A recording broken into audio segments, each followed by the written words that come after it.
Hello, in front of me I've got POCO X5. In this video I'll show you how to find and manage display settings. At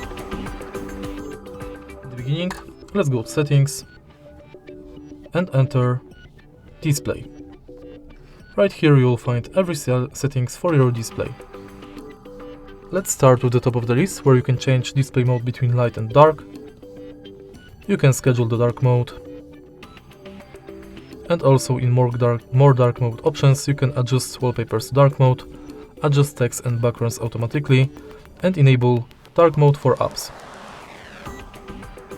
Next, you can change display brightness level, or enable or disable automatic brightness and sunlight mode.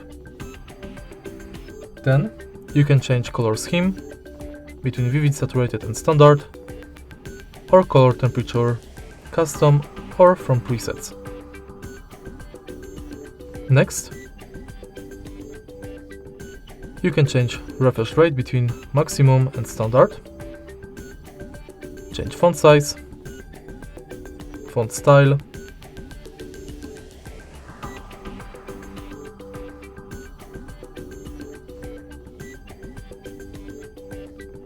manage when device is in VR to reduce blur or reduce flicker, and enable or disable auto rotate screen.